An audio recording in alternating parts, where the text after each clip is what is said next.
Hey guys, Ben Abruzzo here from Boxtoberfest Throwdown. We're going to go over the SoccerTripletWOD, which will be the first WOD Saturday morning. The WOD is consisting of a bear crawl, or a couple of bear crawls, overhead squats, box jumps, and a bar carry and a box carry.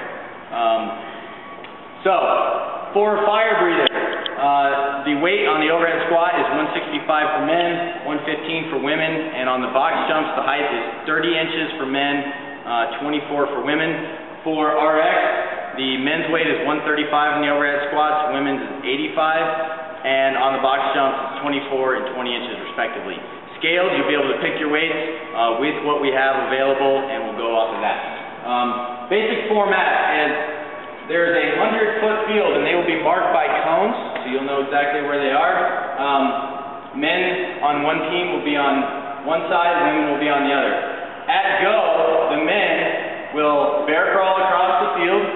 They will grab their 165-pound bar, and as a team carrying it together, they will carry it back to their side of the field. Once there, they're going to perform 40 overhead squats. They can switch off as necessary. They can change it out however they want. On their 40th squat, the judge on this side will signal the other side. Then the women will bear crawl down, pick up their 115-pound bar, carry it back, and perform 40 overhead squats.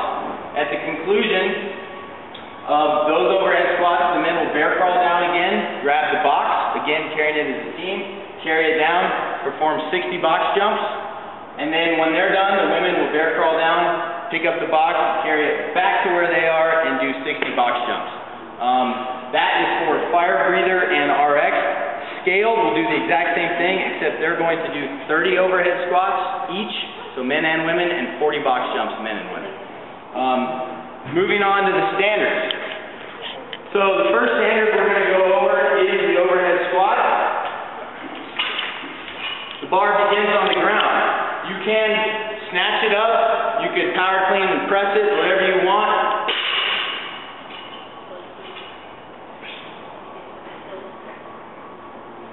Gets it overhead. If you don't squat snatch it, we'll go over that in a minute. If you power snatch it or do the variation you just did, you need to be in the full, stable, overhead position before you begin.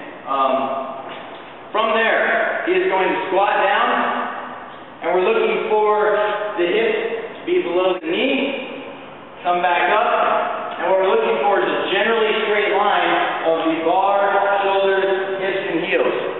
Okay? You don't need to over-exaggerate poking the head through. We just want to see a straight line and in control with lock out of the arms.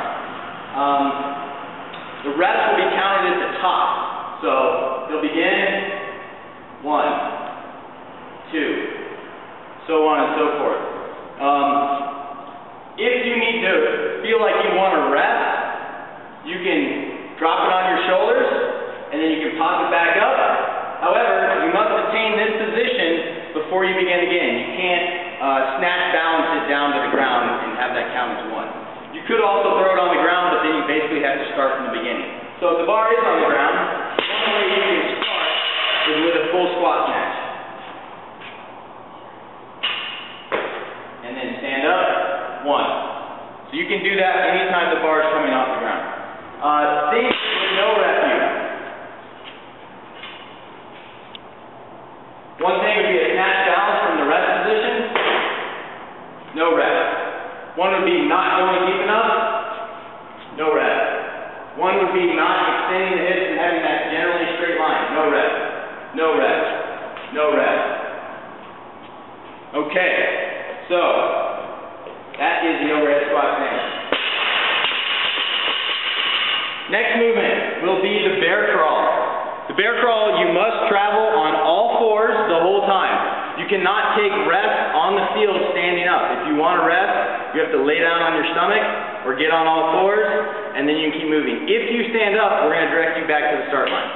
So you need to stay on all fours, and your hips, i.e. your behind, needs to be above your head. So we'll check out Joe here.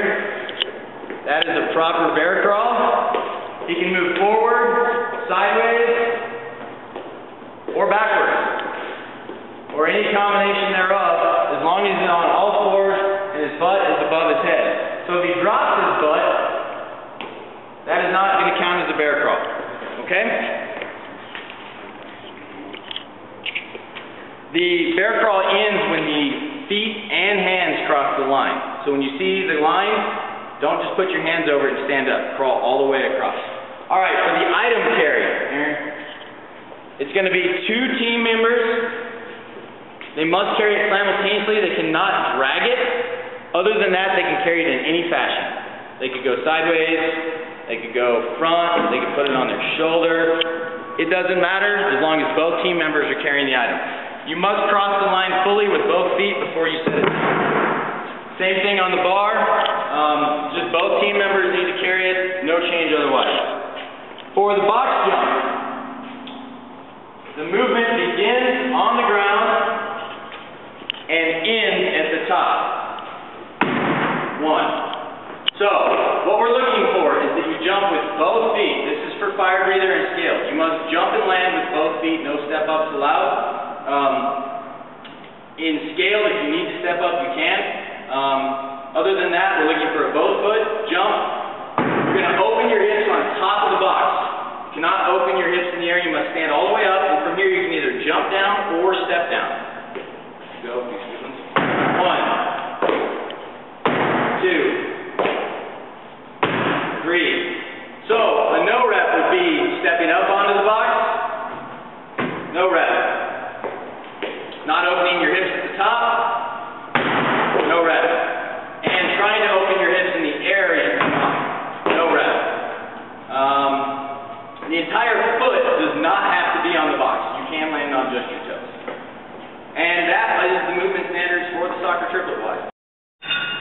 The soccer triplet wad will be happening on the grass field. If the box gets wobbly or it's on uneven ground, your partner can stabilize it while you're jumping.